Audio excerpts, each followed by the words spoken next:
All right, Jason, you're going in a slightly different way. Talk to us about what you're doing. Now, we understand you have a traditional sales team. We understand that you've done institutional sales. Let's talk about the one, though, that you're most excited about that's taking you across the country. Right, so we represent athletes and celebrities, high net wealth individuals all over the country when they buy, sell, or lease real estate. And we do it through our network of local agent affiliates. Let's talk about, start by telling us how you got to do that. That's a fun story. Right.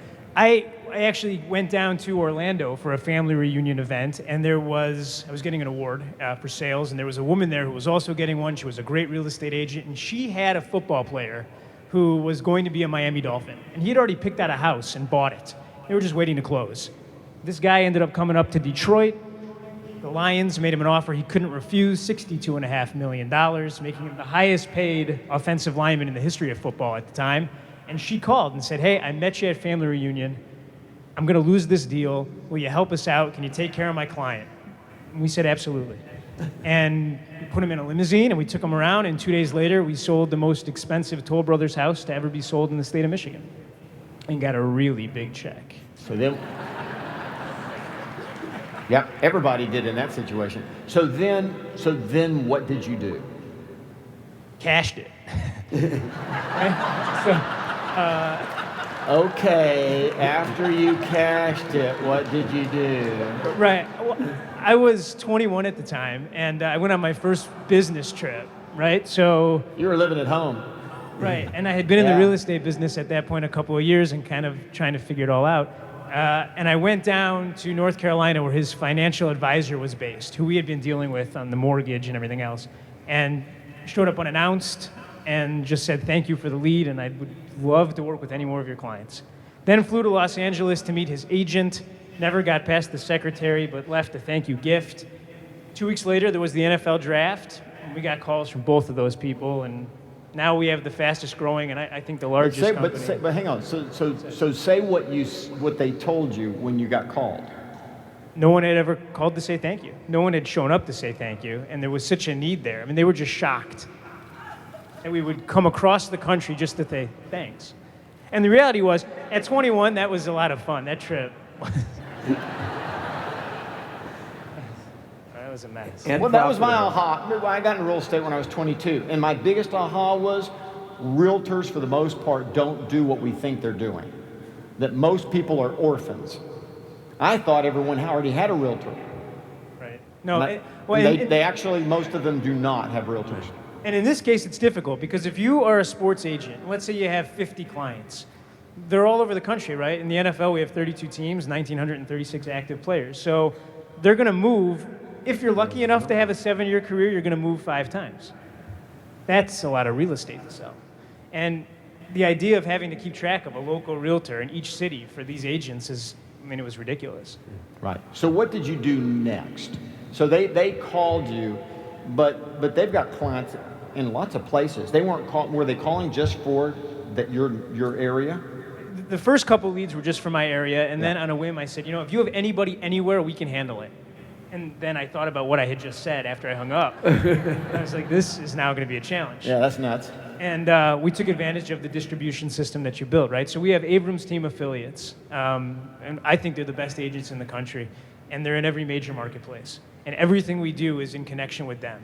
And like Nina, who you saw earlier, works with us, and Big John Hallis in Baltimore, and Marcy Sufreen in California. I mean, the best people. Yeah. So how does that work? You don't deal with the athlete. You deal with the agents. So, but tell us how this works. Right. So we get a lead, and we find out that we're dealing with so-and-so in Los Angeles. I then get on a plane. I was on the road over 300 days last year. 309 was the number. Fly in.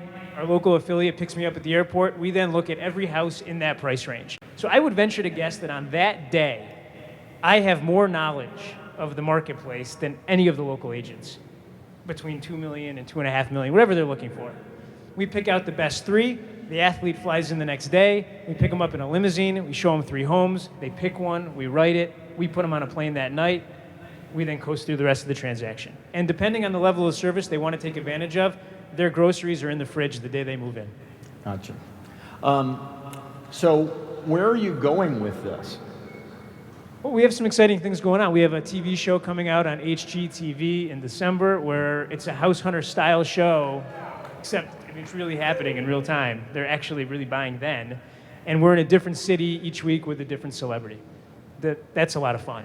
And we're growing. I mean, in 2010, we had 19% of the first round of the NFL draft. Yeah.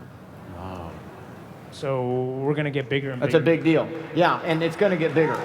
Yeah.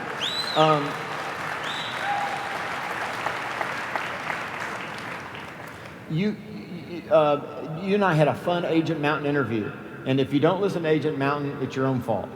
Okay. But we had a fun interview, and in that interview, you started talking about the bigger responsibility that you feel for these players. Talk to me about that for a second. I mean, you don't have to look far these days to read in the news about an athlete who's lost their money. I mean, and it's tragic, and I don't absolve them from all personal responsibility, but I will tell you that... Well, tell them the statistic. It's like 83%, right? 83%. Within 5 years of retiring, it's somewhere between 78 and 83% of all NFL players are bankrupt. That's tragic. Within 5 years of leaving the NFL, 80% of all NFL players are bankrupt. Right? We just read about Vince Young in our paper yesterday. He was a great guy, and unfortunately in a terrible situation. Yeah. And why does it happen? Well, he was given $23 million, by the way. So let's talk about it for a second. So what does their life look like? I mean, they have a lot of expenses that you would never think of. Trainers, personal chefs, they have to have houses in multiple cities. They usually don't live during the off season where they play, entourages and everything else. But forgetting that for a second, they have tax and bill pay. These guys have to file a tax return in every city that they play an away game in. Think about that, because we all hate taxes, right? These guys pay a lot of it. They have to have accountants that can do that, guys to pay their bills, financial advisors, and those guys are watching the ball in regards to their bond portfolios, their debts, their liabilities. Then they have an agent who's just working on their contracts. And at the end of it, what do you have? No one watching the residential real estate, because agents don't monetize it. They don't get paid to do what we do. Financial advisors don't get paid to do what we do. So you get to the end of your career and you end up owning 21 homes, and it's like dying from the common cold, because no one thinks that their residential real estate's going to be the thing that kills them. And it does, time and time again. And we have a higher calling, right? I mean, we're doing education. With our younger guys, we tell everybody when they come into the league, whether you're the first pick or in the 7th round, that you should rent for the first year, because you're just a kid. You don't know anything yet. You don't even know what you like, let alone how much it should cost to buy it. So rent, and we're still going to put you in a limousine, and we're still going to make you run comps on the $1,500 a month rental so you can learn how to do it. Because 2 years from now, when we buy a real house, same process. Good for you. So what is your vision when we talk about your group? Absolutely. When we look at your group 5 years out, what's your vision for that? I mean, I'd like to think that we're going to continue to grow with our local affiliates, because the reality is I'm learning as much from all of them as I hope that they are from us. And we've just expanded into baseball this year. Which is so I was going to say, so it would be 50% of the NFL, and then it would be, within 5 years, let's say 20% of baseball and basketball. Well, here's the problem with the numbers, right? Because we can do an infinite amount of deals, but I'm still at the point where I want to go see everyone that we do. These are young kids. Yeah. My clients are 20, 21. They stay the same age, and I seem to be getting older. It's the craziest thing. Yes. So I don't know how, if I'm 50, can I jump into the limousine and still look cool with a 21-year-old? I don't know. You could. At 55, you're a cool guy. you can look cool, dude. So you can be cool. We're going to keep growing, and we want to go worldwide. I mean, There's no reason for it. Now that we're involved in baseball, we're spending more time in the Dominican Republic than we ever have before, and we're starting to enter into South America. And as long as you keep growing the distribution center, I'm going to take advantage of it. No, absolutely. Well, the reality is, and this is my bigger vision point.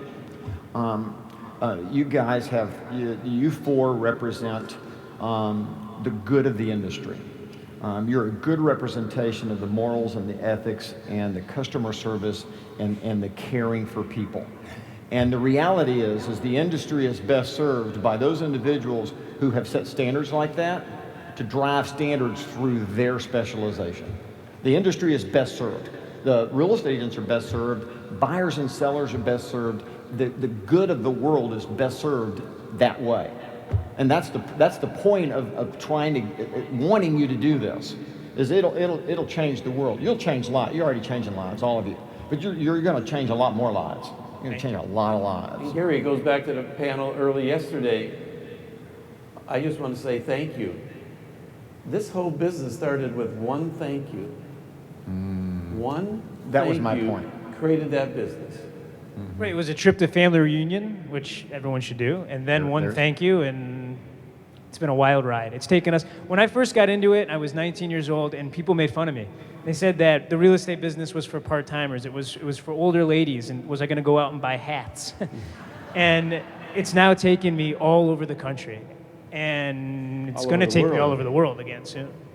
Yeah. Well, if you think about it, if you think about this distribution network, what you have to realize is there's already physical structure in place in every market. There's accounting in place to guarantee that money can be collected and distributed. There's management and there's culture already in place, and there are quality human beings already in place. The distribution channel is already there. Because the only thing that I would say is the way that we find a lot of our local affiliates, we get leads in on a Sunday and we have to deal with them immediately. And when we first started and we really didn't know everybody, we would just go to the Keller Williams webpage and then start dialing cell phone numbers. I probably called some of you and you didn't pick up. That's all I'm saying. Take those calls. I love that. Great point. Yeah, I love that. Thank you very much.